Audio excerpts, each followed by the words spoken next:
구약성경 미가서 6장 6절의 말씀입니다. 8절의 말씀입니다. 미가서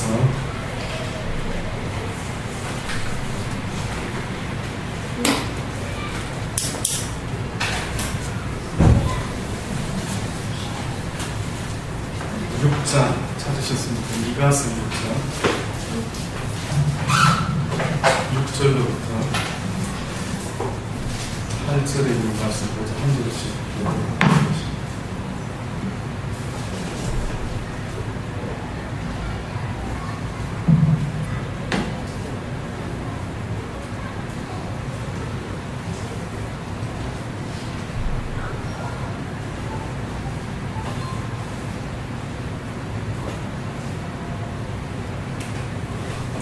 미가서 6장 6절 8절의 말씀입니다. 내가 무엇을 가지고 여호와 앞에 나가며 높으신 하나님께 경배할까? 내가 번제물 1년 된 송아지를 가지고 그 앞에 나아갔다. 여호와께서 전쟁에서 만만의 강수 같은 기업을 기뻐하실까? 내 허물을 위하여 내 마음을 내 영혼을 위하여 내 영혼을 드리리까? 사람아 주께서 선한 것이 무엇임을 내게 보이시나니 여호와께서 다 같이 공부하십니다. 사람아 주께서 선한 것이 무엇임을 내게 보이시나니 여호와께서 내게 구하시는 것이 오직 공의를 행하며 인자를 사랑하며 겸손히 내 하나님과 함께 행하는 것이다.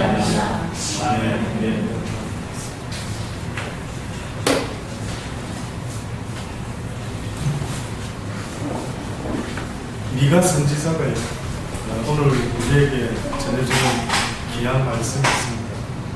그것은 무엇이냐면 과연 우리의 인생이 무엇을 가지고 여호와 앞에 나아갈 수가 있으며 높으신 하나님께 과연 경배할 수가 있을까? 내가 번제물 된 1년 송아지를 가지고 그 앞에 나갈까? 아니면 여호와께서 천천의 수양이나 만만의 강수 같은 기름을 기뻐하실까?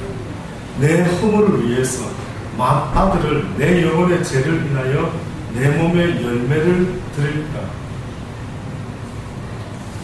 결국 하나님 앞에 과연 내가 무엇을 가지고 나감으로 하나님께 기쁘게 해드리고 또한 내 영혼의 죄를 씻을 수가 있을까라는 것은 미가는 고민을 합니다. 하나님께 나아간다는 것은 육으로 나간다는 의미가 아니라 내 영혼으로 주님께 나간다라고 하는 그런 의미가 있습니다.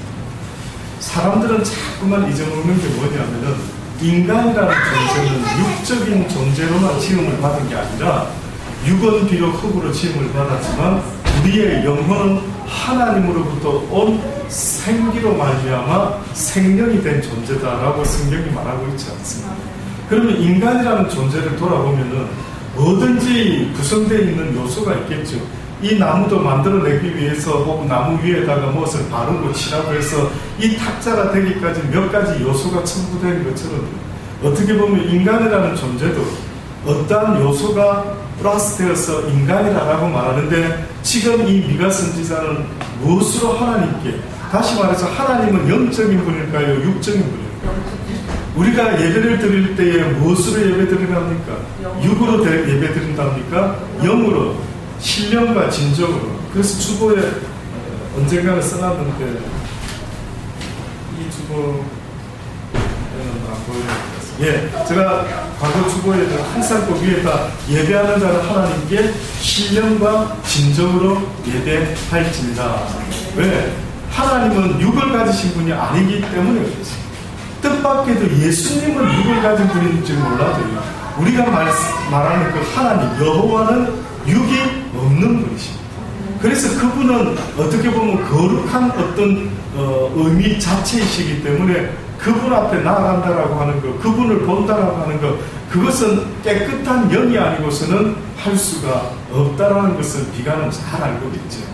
그래서 육을 가지고 과연 누가 하나님을 경배할 수가 있을까? 무엇을 가지고 번제물을 가지고 1년 된 송아지를 가지고 천천의 수양이나 만만의 강수 같은 기름을 가지고 하나님께 과연 나의 허물을 위하여 나간다 할지라도 과연 내 영혼의 죄를 씻을 수가 있을까? 그런데 결론을 이야기하죠. 간단하게 사람아 주께서 선한 것이 무엇임을 내게 보이지 않았느냐? 여호와께서 내게 구하는 것이 있지 않느냐? 그것은 오직 공의를 행하며 인자를 사랑하며 겸손히 내 하나님과 함께 행하는 것이 아니냐. 이 세 가지를 딱 이야기를 하고 있습니다. 첫째로 뭐라고요? 주께서 선한 것이 무엇인 것을 내게 보이셨으니 성경에서 말하는 선한 것은 뭐냐면은 여호와께서 내게 구하시는 것이 오직 공의를 행합니다. 그러니까 선을 가르치신 하나님이 한마디로 말하면 이 땅에서 너희의 모습이 먼저는 어떠한 자의 모습으로 나타나라. 공의로 나타납니다. 미가는 지금 그렇게 언젠가 제가 여러분 정직으로 나타나야 된다라고 이야기 드렸던 적 있죠. 이제 예수를 믿고 이 땅에서 기독교인의 삶을 시작한다라고 하는 것은 어떻게 보면 정직으로 시작이 돼야 된다. 그런데 지금 미가는 뭐라고 말하냐면 공의로 시작이 돼야 된다. 누가 봐도 공적으로 옳은 것으로 시작이 돼야 된다. 옳아야 된다. 또다시 말하면 우리 기독교인의 삶이라는 모습은요 꼭 등대와 같은 존재다. 등대. 여러분 배들이 저 먼 바다에서요 육지를 향해 올 때 어두운 바다에서 또 막 비바람이 몰아치는 칠흑과 같은 아주 풍랑이 심한 바다에서 유일하게 그들에게 그래도 무엇 하나만 있다면은 자기가 가야 될 곳을 도착해서 간다 이거죠. 그게 뭡니까? 등대입니다. 그 등불만 보고 가면 되죠. 마찬가지로 이 시대의 수많은 영혼들이 어떻게 살아야 되는지를 모른다 이겁니다. 예수님 때에도 수많은 사람들이 어떻게 살아야 되는지를 모른다. 그것을 어떻게 표현했는지 아십니까? 이 세상이 어두운 가운데 있어서 한 사람도 갈 바를 알지 못하고 그저 사망과 어두운 그늘에 앉아가지고 죽음을 기다리고 있는 불쌍한 인생들로 바뀌는 하나님의 눈에 보이지 않았던 것입니다. 그래서 성경에 말라기 선지자, 구약의 마지막 선지자 이후로부터 세례 요한에까지 약 400년의 시간이 흘렀는데 뜻밖에도 그 기간 동안에 성경의 암흑기라고 이야기합니다. 성경의 암흑기. 근데 이 암흑기 기간이 왜 암흑기였느냐면 첫째는 하나님을 전하는 자가 없었고 또한 두 번째는 하나님을 찾는 자가 없었어요. 그 누구도 하나님이 뭘 기뻐하실까? 그 누구도 내 인생이 무엇을 위해서 살아야 되지? 내가 무엇하면서 살아야 되는 존재이지? 왜 내가 이 땅에 태어났지? 왜 내가 이 땅에서의 삶을 시작해야 되는 것이지? 라고 하는 것에 대한 궁극적인 진리의 대답을 들을 수도 없고 그것에 대해서 고민하는 사람도 없는 시대.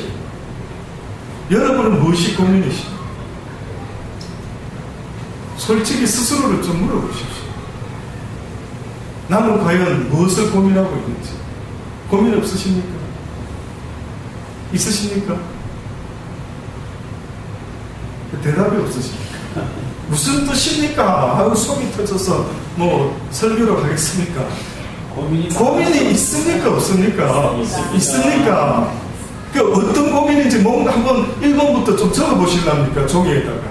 A4 용지를 갖고요. 오늘 밤에 집에 가시가 1번 나의 첫 번째 가장 큰 고민 잠을 못 자고 그저 아주 막 번민이 가득한 나로 하여금 정말 이거는 고민이다. 그 고민의 목록을 써보라는 거죠. 근데 그 목록 속에 이게 들어갈 수가 있다면 은혜라 이겁니다. 그게 뭔지 아십니까?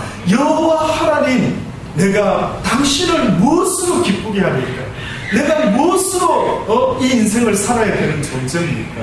내 고민은 이걸 좀 더 확연히 알고 싶습니다. 이 문제는 이제 이해가 됐지만 이 문제는 이해가 잘 안 됩니다. 내가 이 부분에 있어서는 이제 그저 돈으로만 사는 인생이 아니구나. 돈은 많이 내려놨습니다. 그런데 이놈은 자식들이 나를 속썩입니다 라고 할 때에 도대체 인생이 뭡니까? 이 부분을 어떻게 해결해야 됩니까? 어떻게 내가 지금 하나님 앞에서 모든 것 위에 하박국 선지자와 같이 양도 없고 소도 없고 가진 것 없는데 나를 구원하신 하나님으로 인하여 내가 날마다 즐거워하고 기뻐할 수가 있습니다. 성경에도 뭐라고 합니까? 너희를 향하신 하나님의 뜻이 뭐라고요? 항상 기뻐하고 쉬지 말고 기도하고 범사에 감사하라. 됩니까? 됩니까? 그럼 하나님이 뻥치셨습니까? 이거 안 되는 걸 해라고 이렇게 하시죠. 그래서 내 고민이 뭔지를 봐야 됩니다. 왜 내가 하나님의 말씀으로 인하여 하나님만을 인하여 내가 기뻐하고 즐거워하지 못하고 왜 내 고민거리가 고민이 아닌 것이 내 고민이 되고 정작 고민해야 되는 것은 고민하지 못하고 있는 내 모습이 있다고 한다면 한 번쯤 생각해봐라. 저는 죄송한데 여러분이 어떤 분이 저보고 그러더라고요. 목사님 말씀 들으면은 조금 그렇게 막 듣고 쉽게 웃을 수가 없는 것 같아요. 네, 가볍게 웃지를 못하겠다 뭐 이런 말을 하는 거.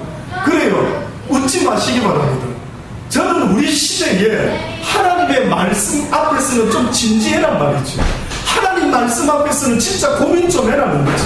왜 내가 이렇게 못 살아갈까? 왜 내 모습 속에 내 영혼은 무엇을 그렇게 갈망하고 왜 만족함을 얻지 못하지? 좀 더 내 영혼에 대해서 진지하게 고민을 하고 그 답이 뭘까를 그렇게 애를 쓸 수 있는 그러한 마음가짐이 있어야 될 텐데 내가 고민하는 거 쳐다보고 앉아 있으면 전부 세상의 것이에요.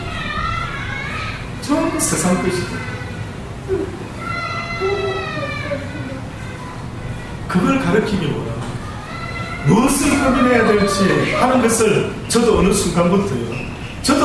순간부터 옳고 그르고 저 사람 나빠, 이 사람 괜찮아, 아우 교회 안 다니면 나쁜 사람 이런 생각을 했던 때도 있었습니다. 그런데 가만히 생각해보니 하나님이 원하는 건 그게 아니더라고요.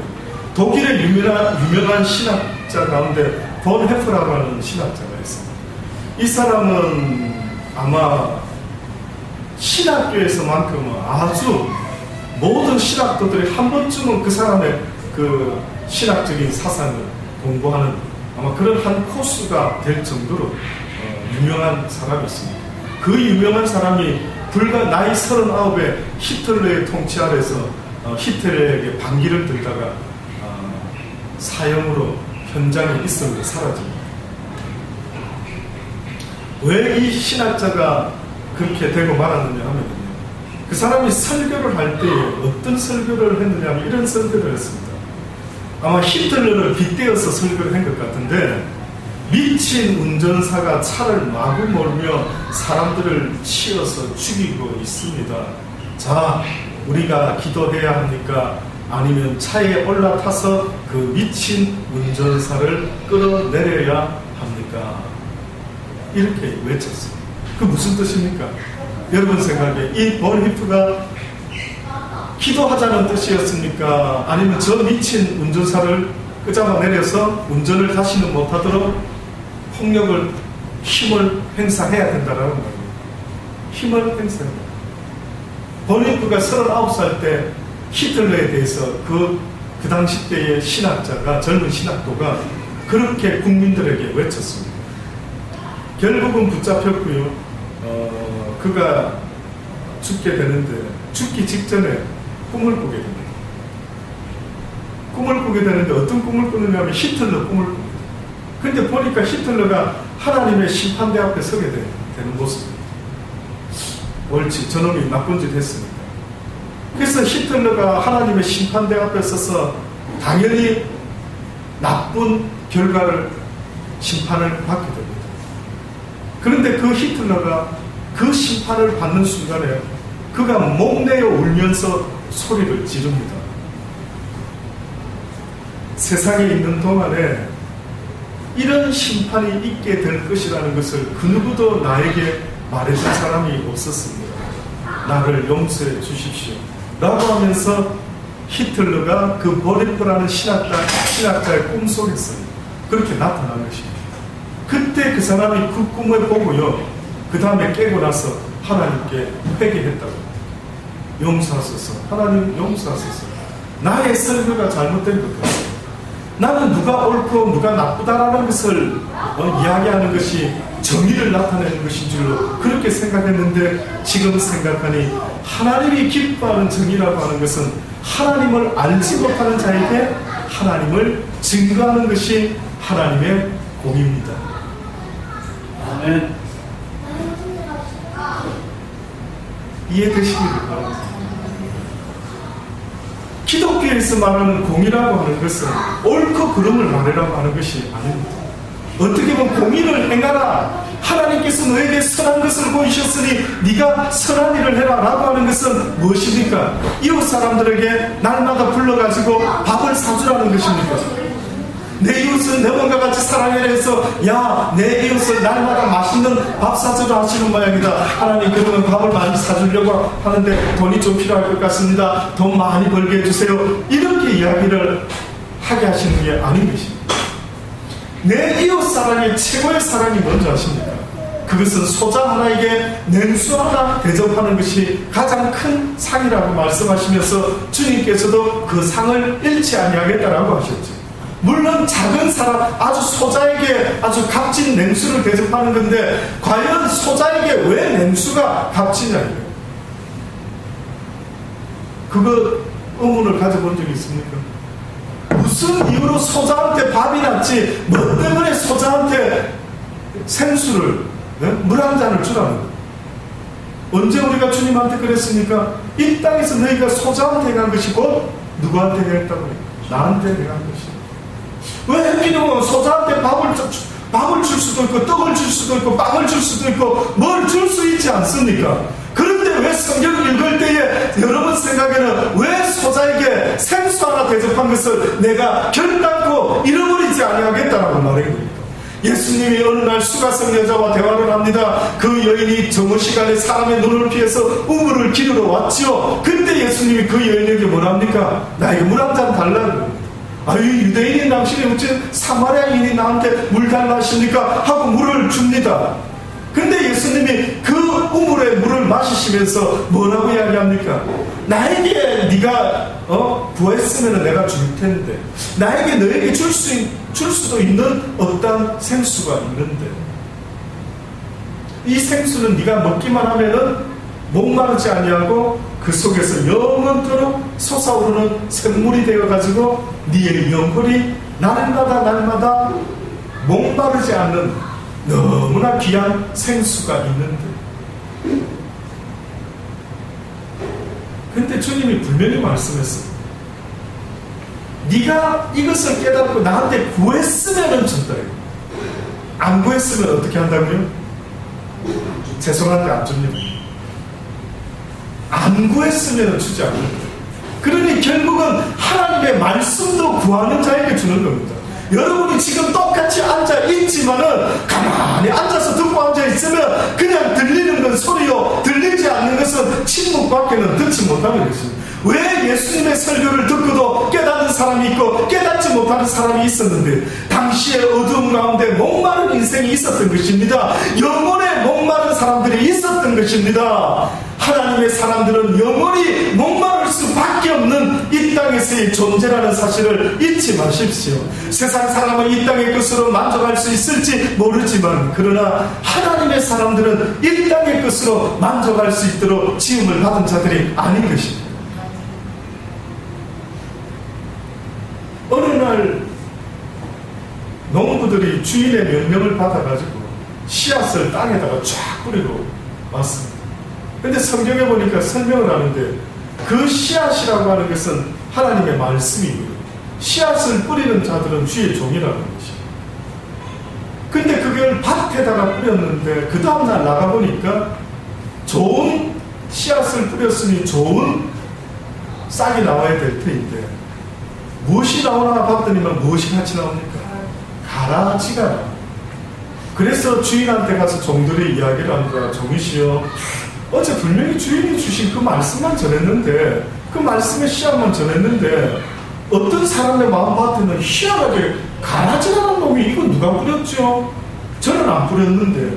근데 그 놈이 자라고 있습니다. 그래서 그 가라지를 보니까 성경에 뭐라고 쓰면, 가라지는 뭐라고 합니까?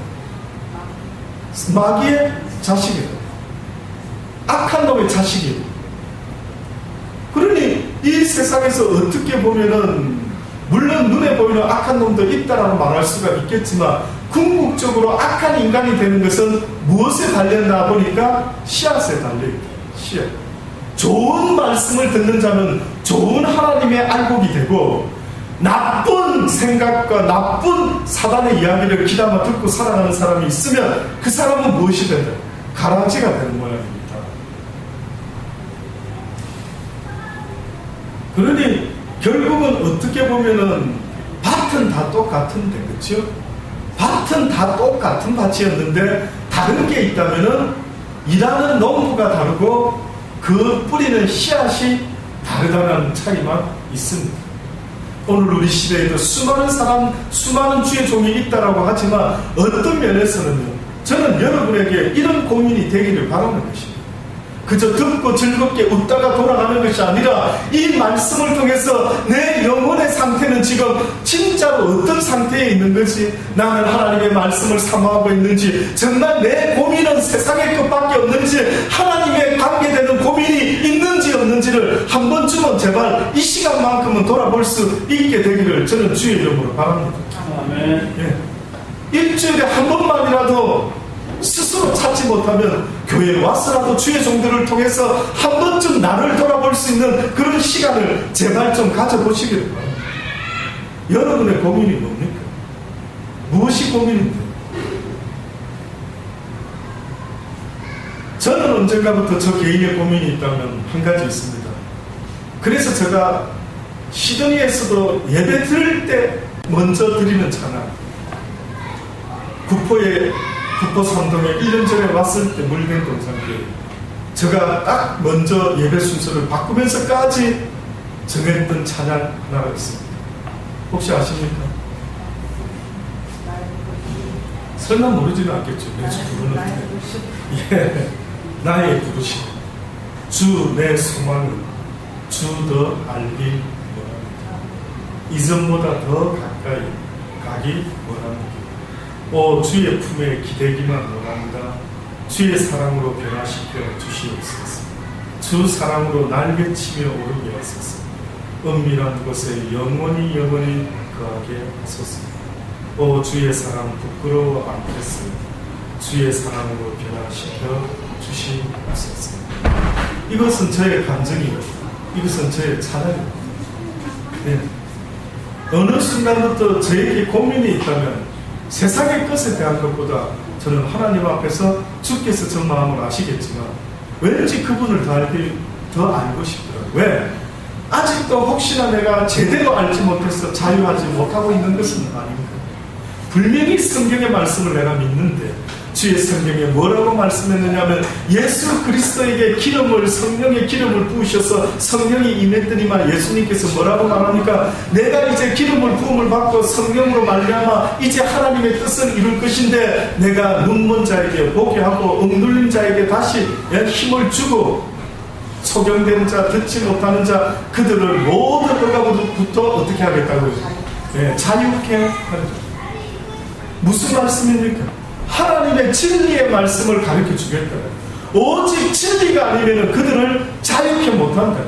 그러니 오늘 이 시간에도 고민도 아닌 걸 고민하고 앉아있고 무엇이 올바른 생각인지 오늘 아침 시간에도 말한 것처럼 사단이라고 하는 놈은 지금도 우리에게 역사를 하고 있는데 우리에게 역사하는 그 공중 권세 잡은 악한 영이 무엇으로 역사하고 있다고 지금 바울은 에베소서 2장에서 이야기했습니까?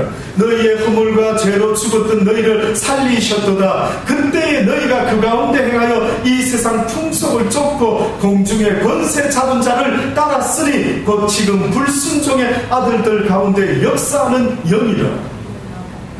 불순종의 아들들, 하나님 말씀을 모르고 하나님의 말씀을 아는데도 불구하고 그 말씀에 순종하지 아니하고 불순종하도록 만들고 있는 그 불순종의 영들에 대해서 하나님이 주의를 주고 있는 거예요.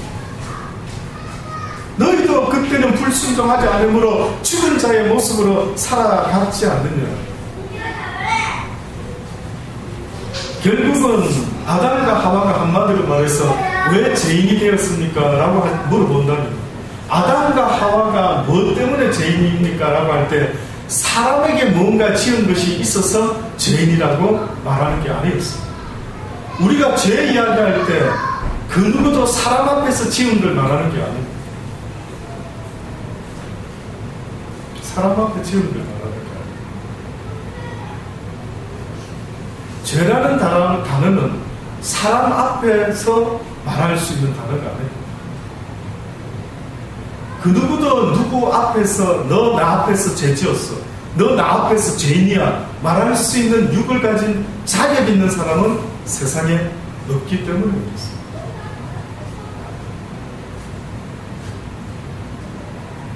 그래서 성경에서 죄를 말할 때에는 사람 앞에 지은 죄가 없을지라도 누구 앞에 불순종으로 나아가게 되면 성경은 그것을 죄다고 말하고 그 사람을 죄인이다라고 말합니다.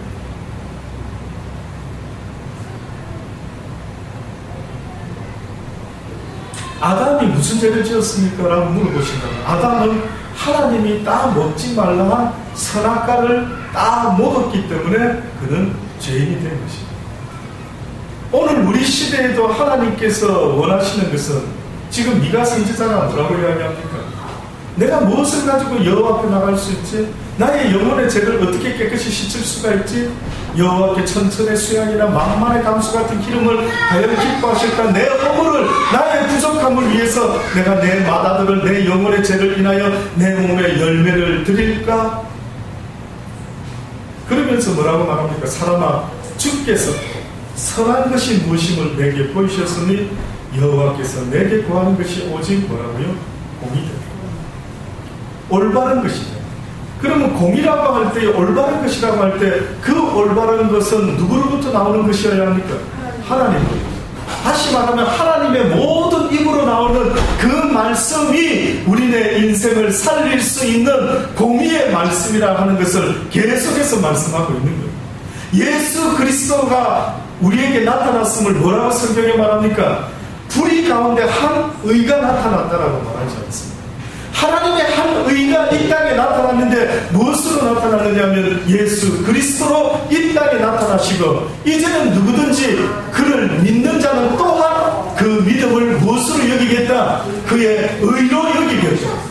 아브라함이 하나님의 말씀을 듣고 순종함으로 갈 바를 알지 못했지만은 믿음으로 본토 친척 아비의 집을 떠나서 나아갔더니만 성경이 뭐라고 이야기하느냐면 비록 아브라함이 한 것은 아무것도 주를 위해 없는 것 같아 보이지만 딱 한 가지는 했다. 주의 말씀에 어떻게 했다고요? 순종했다라는 것 말고는 없단 말이죠.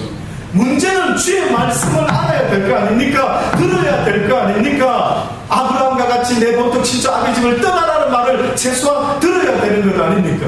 그런데 오늘 이 시대에 너무 어둡다 보니 주의 종도를 보내어서 때로는 직접도 하시겠지만 주께서 주의 선지자를 보내어 뭐라고 말씀합니까? 너희의 죄에서 떠나라고 말하지 않습니다. 너희의 어두움에서 떠나라고 말씀을 먼저 주고 있지 않습니까?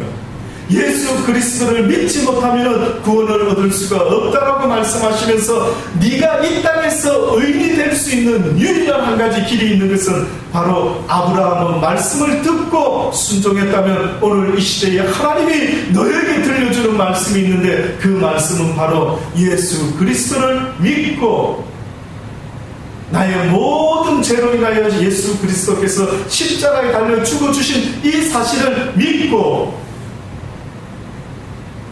주를 부르는 자는 어떻게 하겠다고요? 구원을 얻게 하겠다. 그러니까 이 시대에 해야 될 것은 딱 그거 한 가지밖에 없다. 그러니 우리가 복음을 전할 때 무슨 이야기를 모르는 사람들한테 전해줘야 되겠습니까? 내 간증해줘야 됩니까? 무슨 이야기 해주라는 겁니까? 예수 그리스도를 전해주라는 겁니다. 아담한테 하나님이 딱 한 가지만 말했죠. 하지 못하게 한 거 뭡니까? 선악과를 따먹지 말라. 먹는 날에는 죽으리라. 이 시대에, 우리 시대에 지금 딱 한 가지 유일하게 의의 길로 갈 수 있는 길을 말씀하셨죠. 뭐라고요? 불의 가운데 의로우신 예수 그리스도를 믿기만 해준다면 그것은 아브라함과 같이 의인이라 칭해 주리라. 그래서 예수님이 이제 말씀을 하는 것입니다. 그냥 믿고 마음에 믿어서 하나님은 아시겠죠. 믿습니다 이랬는데 한편 강도와 같이 그냥 오늘 저녁에 십자가에서 그냥 죽어버릴 그런 사람에게 믿습니다 하나라면 충분했습니다. 왜? 주께서는 그 어떤 것보다 아브라함의 모습처럼 네가 나를 정말로 믿는구나, 네가 오늘 밤에 나와 함께 나고래 있으리라. 그런데 우리도 믿습니다 하는데 믿음이 막 아주 화끈할 때에 죽으면은 그래도 천국에 가면 되는데, 그때 안 불러주시고 주님이 구원받은 자의 삶으로 나를 남겨놓으시니까 계속 살아야 될 삶이 나왔죠. 그러다 보니 때로는 화가 날 때도 있고 그 믿음 다 까먹기도 하고 도대체 내가 지금 뭐하고 있지? 이런 생각이 들지 않습니까? 그래서 성경이 뭐랍니까? 다윗처럼 날마다 주야로 주의 말씀을 배우고 사모하고 묵상함으로 내가 날마다 이 땅에서부터 영적인 승리의 연속을 살아가기를 원합니다. 그러니 죽고 낙원에 가는 사람이 있고 살아서 낙원을 시작하는 사람이 있는 것입니다. 살아서 낙원을 시작하는 여러분의 인생이 되기를 주의 이름으로 축원합니다. 살아서 낙원을 시작해라. 그래서 하나님께서 그 낙원을 시작하기 위해서는 먼저 무엇이 네 마음에 거해야 되는데 하나님의 말씀이 거해라. 네 말이 내 말이 네 안에 가고 네가 내 안에 가면 뭐라고요? 무엇이든지 구하라. 능치 못할 일이 없다. 네 마음이 곧 내 마음이 되고 내 마음이 네 마음이 되면 세상의 어떤 고난도 너를 흔들 수가 없으니 네가 가장 복된 자가 아니겠느냐. 천국에서 내 안에 있는 것하고 이 어두운 세상에서 내 안에 있다라고 하는 그 의미는 다르다라는 것입니다. 천사들은 그 은혜의 하나님의 은혜를, 그 구원을 이해하기가 어렵겠지만 고난 가운데 주의 은혜 가운데 머물 수만 있다면 이것은 육을 가진 살아있는 모든 자의 소원이 될 수밖에 없는 것입니다.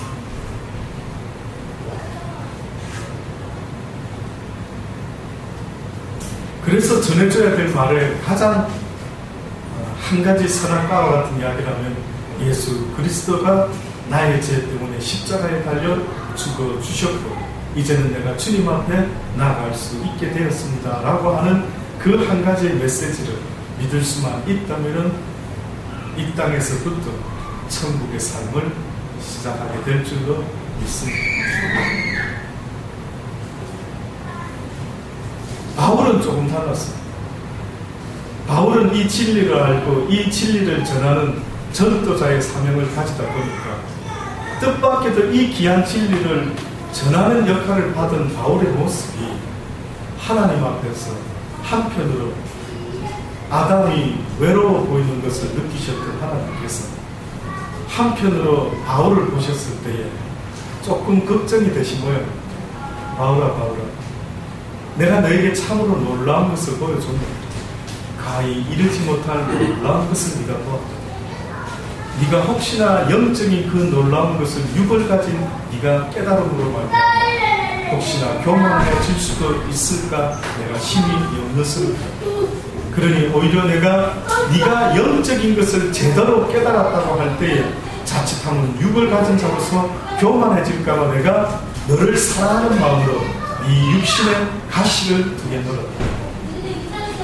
바울이 처음에는 몰랐습니다. 그가 전도자로서 복음을 전하는 자의 위치에 선다라는 것이 얼마나 막중한 일인지 그는 잘 몰랐습니다. 그냥 막 은혜 받고 복음 전하면 되는 게 아닐까 싶었는데 은혜 받고 복음 전하는 것이 전하는 자의 모습이 아니라 하나님의 비밀을 알지 못하면 복음을 전할 수가 없게끔 되어 있습니다. 그러니 하나님의 비밀을 깨달았고 그래서 바울이 뭐랍니까? 내가 배운 이 모든 하나님의 지식은 사람에게서 배운 것이 아니요 하나님으로부터 예언의 능력으로 배운 것이라는 것을 계속 말하지 않습니다.